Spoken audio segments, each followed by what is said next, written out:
Good morning friends, বন্দনাস ড্রিমে তোমাদের অনেক স্বাগত। তো আজ সকালে দেখো তোমরা আমি একটু বেগুন পোড়াবো সকালের ব্রেকফাস্টের জন্য। তো বেগুনটা একটু মাঝখান থেকে কেটে দেখে নিলাম ভেতরে পোকা টোকা আছে কি না, কারণ বেগুনের ভেতরে তো পোকা থাকে, সেটা না কাটলে দেখাও যাবে না। তো বেগুনটাকে এখন পোড়াবো। এবারে গ্যাসের ওপর একটা নেট বসিয়ে বেগুনটার গায়ে একটু তেল মেখে নিয়েছিলাম, তো সেটা পোড়াতে দিয়েছি, আর তার সাথে একটা টমেটোও দিয়ে দিয়েছি। বেগুন পোড়ার সাথে টমেটো দিয়ে, টমেটোটাকেও যদি পুড়িয়ে মাখানো হয় তো খুব টেস্ট হয় খেতে। তো এটাকে এবারে ভালো করে নরম হওয়া পর্যন্ত ভালো করে পুড়িয়ে নেব।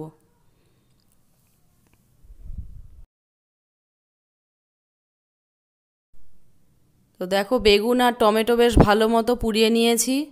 এবার এটা নামিয়ে ভালো করে আগে এর খোসাটা, যে কালো যে খোসাটা, এটা আগে ছাড়িয়ে নেব।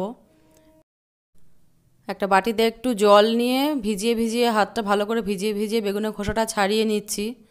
খুব তাড়াতাড়ি উঠে আসবে, কারণ গরম অবস্থায় থাকতে থাকতে তাড়াতাড়ি খোসাটা ছাড়িয়ে নিলে এটা ভালো মতো উঠে আসে।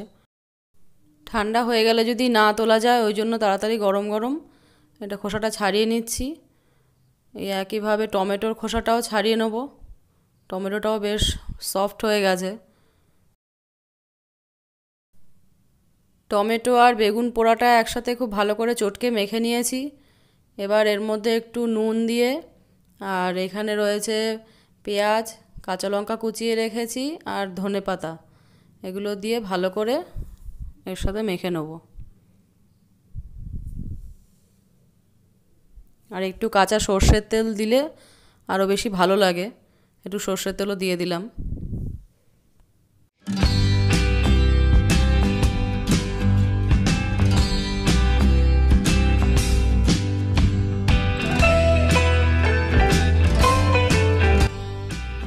ছেলে ছাদেই ছিল, তাই ব্রেকফাস্টটা একবারে সকালে ছাদেই নিয়ে গেলাম।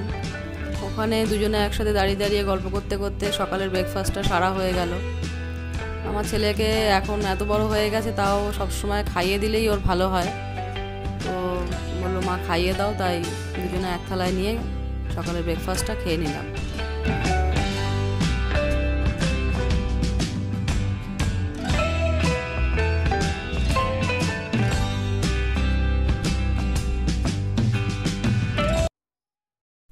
সকালের টিফিন খাওয়া হয়ে গেছে, এবার দুপুরে রান্না বসাবো।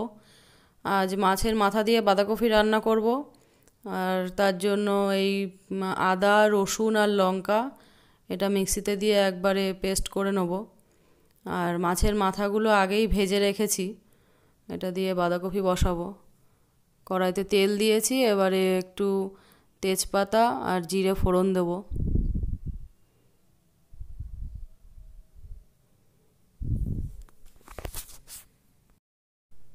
এবারে বড় বড় করে আলু কেটে রেখেছি, সেগুলো তেলে দিয়ে দিয়েছি। এগুলোকে ভালো করে ভেজে নেব নুন হলুদ দিয়ে।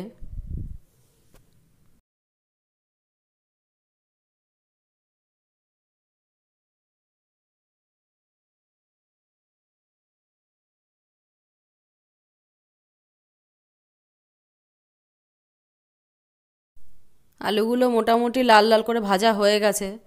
এবারে পেঁয়াজ কুচিয়ে রেখেছি, সেগুলো দিয়ে দেবো। মাছের মাথা দিয়ে বাঁধাকপি রান্না করলে একটু পেঁয়াজ রসুন দিয়ে করলে সেটা বেশি ভালো লাগে খেতে। একদম মনে হয় যে বিয়েবাড়িতে খেলে যেরকম লাগে টেস্টটা, বিয়েবাড়ির মাছের মাথার বাঁধাকপির যে টেস্টটা, একদম সেই রকম মনে হয়।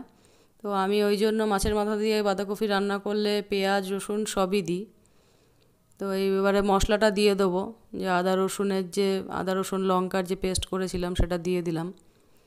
এবার মশলাটাকে দিয়ে ভালো করে কষিয়ে নেব।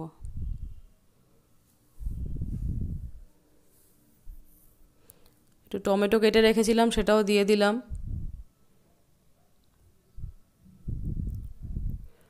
আর একটু চিনি দিচ্ছি, ঝাল মিষ্টি মিষ্টি সমান সমান হলেই তবেই ভালো লাগে খেতে।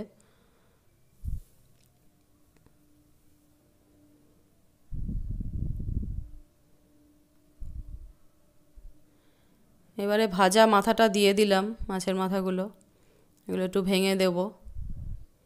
মশলার সঙ্গে মাথাটাও একটু কষানো হয়ে যাবে।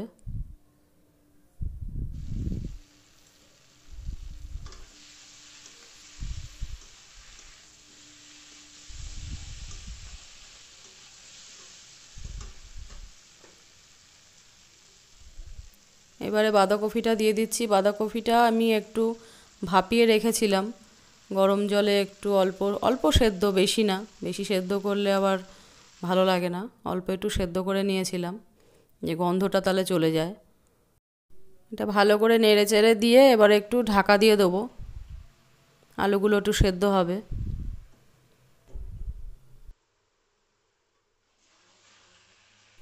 বাঁধাকপি আলু সব ভালো মতো সেদ্ধ হয়ে তেল ছেড়ে দিয়েছে। এটা এবারে হয়ে গেছে।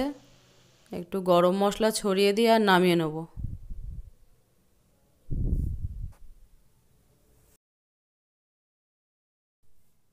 বাঁধাকপি হয়ে গেছে, এবারে চিংড়ির তরকারি বসাবো। আজকে চিংড়ি মাছটাকে রান্না করবো এমনি আলু পেঁয়াজ দিয়ে। আগে চিংড়ি মাছগুলো ভেজে নেবো।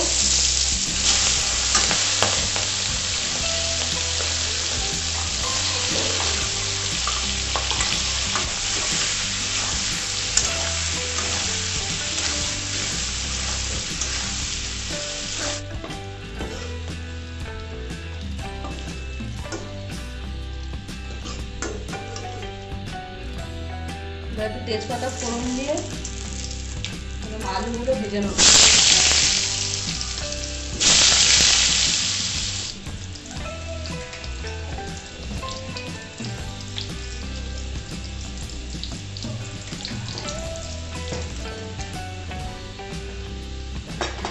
আলুগুলো ভাজা হয়ে গেছে, এবার পেঁয়াজ দিয়ে দেবো।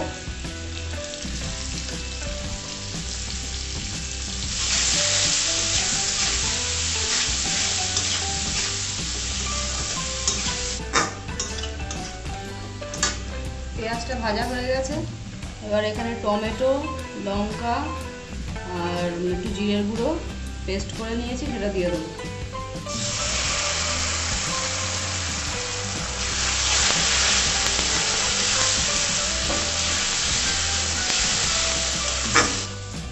মশলাটা কষানো হয়ে গেছে, এবারে চিংড়িগুলো দিয়ে দিলাম।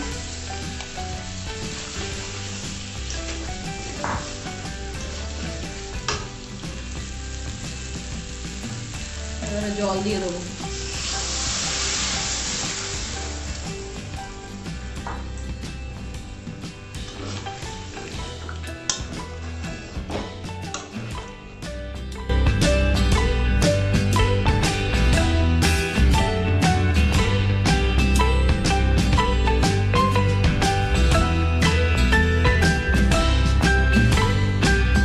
রান্না খাওয়া দাওয়া সব কমপ্লিট হয়ে গেছে, এবার আমরা একটু বেরোবো। তো একটা জায়গায় যাব, সেটা তোমাদের দেখাবো। তো এই দেখো, আমার আগে আমার ছেলে রেডি হয়ে গেছে, ওর যাওয়ার তাড়া বেশি। তো ঠিক আছে, চলো ওখানে গিয়ে তোমাদের সঙ্গে আবার দেখা হবে।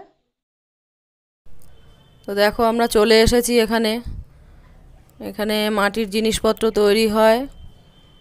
তো খুব সময় নিয়ে, খুব সূক্ষ্মভাবে এরা কাজগুলো করে। এখান থেকে আমি কিছু মাটির জিনিস কিনে নিয়ে যাব বলে এসেছি।